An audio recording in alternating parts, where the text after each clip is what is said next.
저는 어릴 때부터 위인전, 성현전 같은 걸 많이 읽었어요. 그래서 나도 저러한 성인이 됐으면 좋겠다. 그렇게 이제 선망을 하고 있었는데 아무래도 교사가 될 때는 이제 교육이니까 이제 올바로 사람들을 많이 가르치는 것도 그게 한 몫을 할 것 같아서 그래서 교사를 선택했습니다.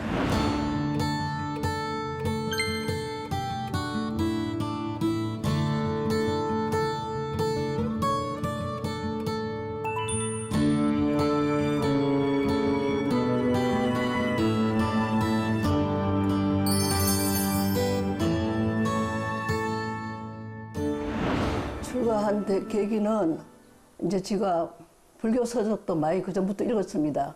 뭐 반야신경이라든지 또 옛날에 이제 그렇게 불교 서적을 많이 읽었기 때문에 그 영향을 많이 받았고 그뿐만 아니라 그래 그 관흥노스님께서 너도 출가를 하는 것이 좋겠다. 내가 그 길이 나쁘다면은 왜 너에게 권하겠느냐 그렇게 말씀하셔서 그래 저도 간곡히 거기에 대해서 약간 고민을 하다가 같은 방향으로 생각이 이제 출가할 마음을 고치게 됐어요.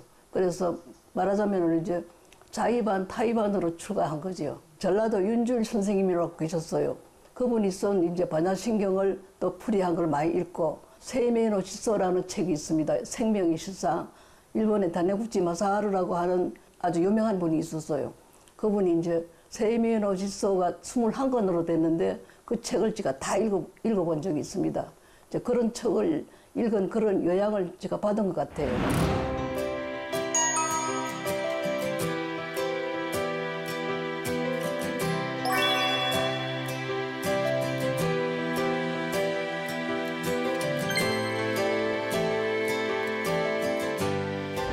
고양주로 살게 되고 채공도 사는데 제가 출가를 어디서 했느냐 하면은 해인사 국이람이라는 남자가 있어요.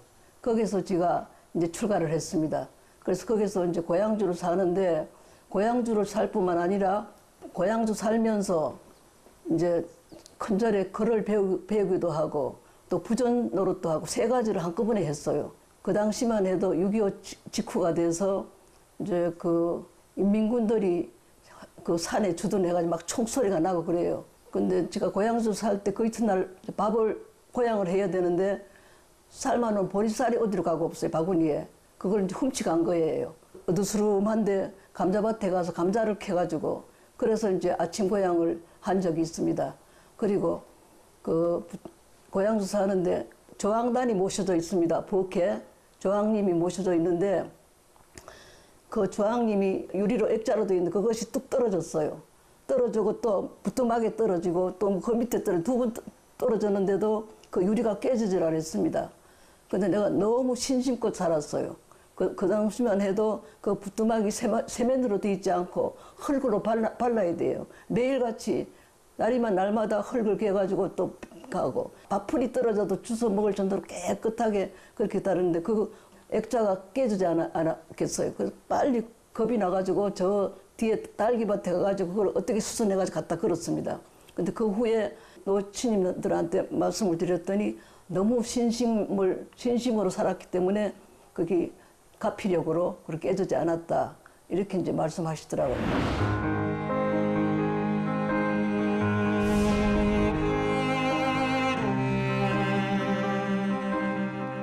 그때만 해도 전기가 없기 때문에 호롱불을 켜놓고 공부를 해놓은 거예요. 그 공부를 하고 이제 고향에서 살면서 이제 열심히 이제 또 그 지문을 배운 거를 그 이튿날 또 큰절에 가서 배우는 거예요. 그때 영산 스님이라고 하는 스님한테 이제 그걸 배우는데 고향도 살고 가서 그걸 배우고 또 목닥 치면서 부전도 살고 말하자면 1인 3역을 한 셈이죠. 그렇게 이제 고향주를 살았습니다.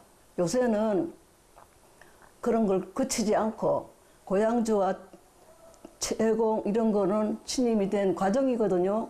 근데 요새는 그런 걸 안 하고 금방 강당에 입학하러 오는 거예요. 근데 그런 점이 좀 아쉽게 생각이 듭니다. 고향주사는 큰 수행이 아니겠습니까? 근데 요새는 그런 걸 안 거쳐서 해요. 봉공심은 바로 우리의 노시임이 됩니다. 이제 촌수로 우리 노심이 되시는데 노심께서는 이제 국일함에서 입성 스님을 하시고 가는 곳마다 견성암, 대성암 가는 곳마다 입성 스님이 되셔요. 근데 입성 스님이라는 걸 잘 아시겠지만은 설립자, 녹근성자, 목수가 나무를 치목할 때 목줄을 탁 튕겨가지고 그대로 이제 나무를 깎아 내려가는 거예요. 그러니까 법을 세우는 사람, 법을 규율을 세우는 사람을 입성이라고 그럽니다. 제일 이제 선방에서는 제일 죽비를 딱딱 쳐고 이제 선방 식구들을 전부 리더하는 그런 스님을 이제 입성 스님이라 하는데, 봉공 스님께서는 저를 굉장히 애끼셨어요.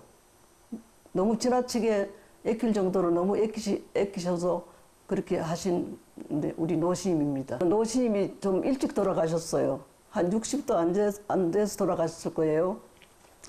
그래서 이제 그 흔히 돌아가면은 쓰던 물건을 전부 상제들이 전부 이렇게 다 나눕니다. 기름으로 나누는데 노스님께서 저에게는 만공스님께서 쓰시던 죽비와 주장자를 저에게 주셨어요. 그래서 저는 지금도 그 만공스님이 우리 봉공스님한테 하사하신 그 주장자와 죽비를 가지고 제가 참선할 적에 이렇게 사용하고 있습니다. 예. 그리고 만공스님한테도 인간을 받았어요. 노신께서 원체 이제 투철하게 그렇게 신심과 원력으로 정진을 잘하시니까 만공스님께서도 죽비와 주장자를 줄 정도로 그렇게 많이 챙기시고 애끼셨던 것 같아요. 예.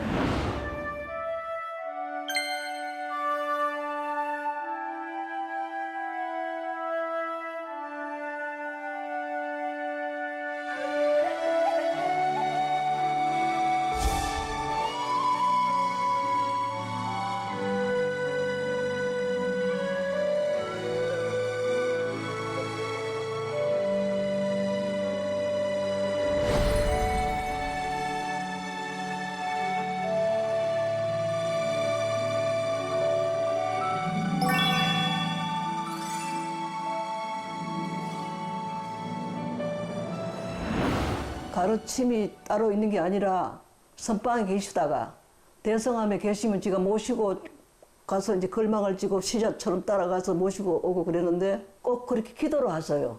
미러감 같은 데 오시면은 선방에서 이제 결제할 적에는 선방에 수행을 하시다가 해제를 하면은 미러감 같은 데서 기도를 아주 철저하게 하십니다.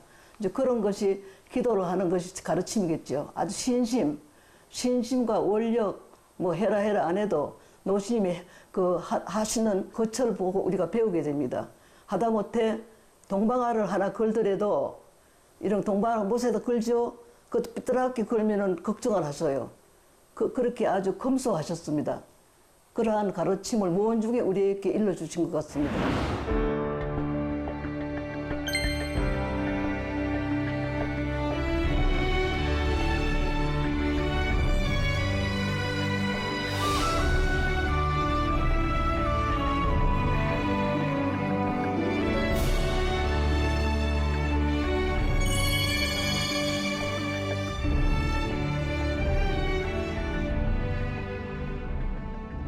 그 법무를 하게 된 동기는 제가 그 당시에 전남 서남사에 있었습니다. 거기서 이제 한 5년 동안은 생활을 하는데 마침 서울 성남호텔에 대보아 보살이 마야부인의 회장 대보아 보살이라는 보살님이 이제 발의를 하셨어요. 발의를 해서 법화경을 설하는 것을 이제 하는데 제가 이제 법사로 선택이 된 거예요. 별로 법문도 잘 하지도 않는 때고 그 세 사람이 이제 법문을 하게 되는데 처음에는 선악원에서 했어요. 선악원에서 했는데 일주일을 법문을 하는데 마지막 해양 날에는 너무 대중들이 초만원이 돼가지고 조계사로 이동을 해가지고 법문을 합니다. 법문을 하는데 이제 그때 법문을 하고 나니까 현우 거사라는 거사님이 축사를 하는데 옛날에 신라시대에 선하자 비구니라는 비구니가 천문학을 연구해가지고 통도사 박물관에 보관되어 있는데 이거 비구니로서 감히 조계사에서 법문한다는 거는 500년 만에 있을까 말까 하는 전무후무한 일이라 이렇게 너무 과찬을 하시더라고요. 그래서 저는 이제 그 큰 스님들이 그렇게 많이 모였는데 지금 생각하니까 아마 종회가 있었던 것 같아요. 짐작컨 된 종회가 있으니까 그렇게 큰 스님들이 많이 오셨죠. 근데 앉아 계시는데 별로 아주 후광처럼 그 큰 스님들이 후광처럼 별로 위축이 안 되고 오히려 당당하게 아주 그렇게 법문을 한 것 같아요. 그 법화경을 거기서 해양을 했습니다. 아주 법당이 꽉 찼었어요. 그때 그 당시만 해도 비구니가 조고사에 가서 법문한다는 건 있을 수 없는 일이잖아요. 센세이션을 일으켰어요.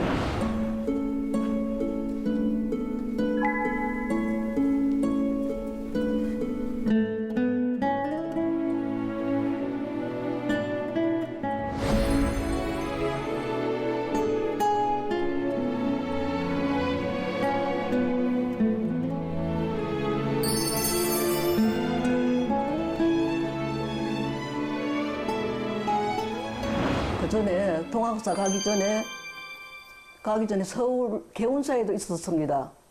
개운사도 있었는데 개운사에서 이제 다시 동학사로 가게 됐어요. 개운사에 있을 적에는 명봉 스님한테 건강경을 배운 것 같아요. 개운사에 있으면서 대비원이라는 암자가 있었습니다. 서울장안에 통학을 하면서 명봉 스님한테 건강경을 배우다가 나중에 이제 개운사로 또 이동했어요. 이동했을 때 그때 그 주지스님이 부산 소림사에 계시던 저 건강스님이라고 있습니다. 정건강스님, 정수옥스님, 정혜옥스님 그 세 분이 3대 법사이시며 3대 강백이세요. 또 법화경을 설하시더라고요. 세 분이 이제 법사니까 세 분이 설하는데 그 남은 부분을 저하고 묘엄스님한테 설하라고. 그래서 그 이어가지고 일주일 후에 또 지속을 해가지고 그 법화경을 한번 설한 적이 있어요. 그때 그 스님도 계셨어요. 이렵스님도 거기 계셨더라고요. 이렵스님. 그렇게 이제 3대 법사에다가 이렵스님도 계시는데 우리는 아주 까마득한 아주 후배잖아요. 그런데 우리 보고 하라고 해서 우리가 또 사양을 안 하고 했습니다. 또 정수옥 스님은 또 저 법사 스님이에요. 건당을 한 스님입니다. 그분은 수옥 스님께서는 일본 유학을 하셨어요. 일본 유학을 하고 이제 그분께서는 저 보덕사라는 절에 제일 먼저 이제 비구니 주지는 없었습니다. 비구니 주지가 없었는데 처음으로 보덕사에서 주지를 하신 분이고 또 일본에 유학을 갔다 오셨어요. 니성학원에 가서 일본을 유학을 갔다 오셔서 남장사에 가서 비구니 강원을 개설했는데 저에 앞서가지고 비구니 회장한 광우 스님 아주 그런 스님들이 전부 그 수옥스님한테 글을 배웠어요. 그분들이 전부 중진이 되신 분들이죠. 그런데 그리 하시다가 정수옥 스님이 보문사, 탁골, 보문사에 가서 또 강을 하시고 아주 훌륭하신 분이에요. 그래 그분을 제가 법사 스님으로 받들어가지고 건당을 했습니다. 말하자면 은사갈래가 아니고 법갈래로 그분 상제가 된 거예요.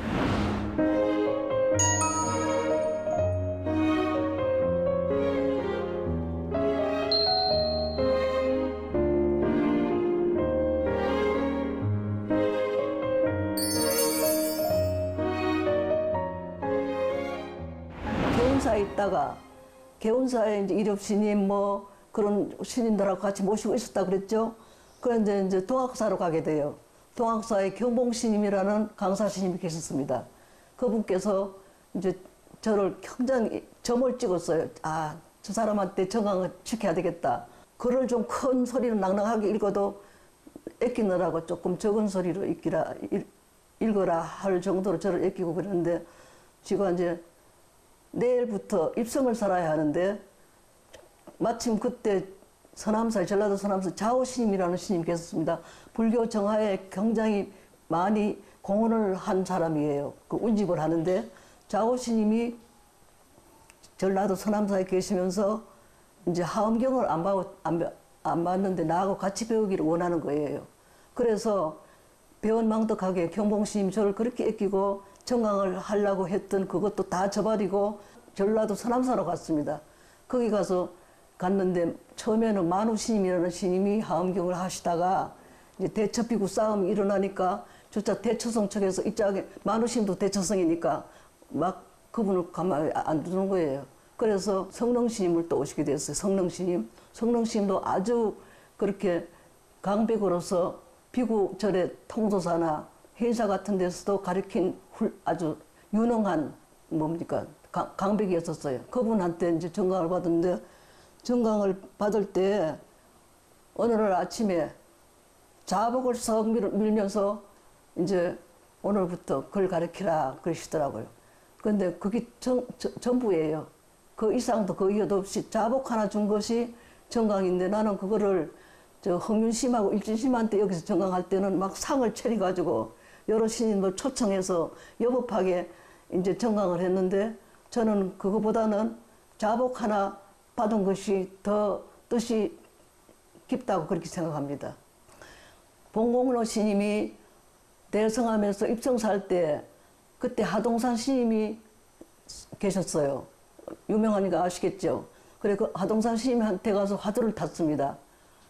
뭐라고 하냐면은 무몽무상시에 꿈도 안 꾸고 생각도 하지 않을 때 내 주인공이 어느 곳에 있어서 제3마차에 어느 곳에 있어서 안심인명고 그래서 지금도 그 화두를 들고 있습니다. 내 자신이 무엇인가 꿈도 꾸지 않고 생각도 안 할 때 내 자신이 무엇인가 맨날 저는 그렇게 그 화두를 들어요. 언제나.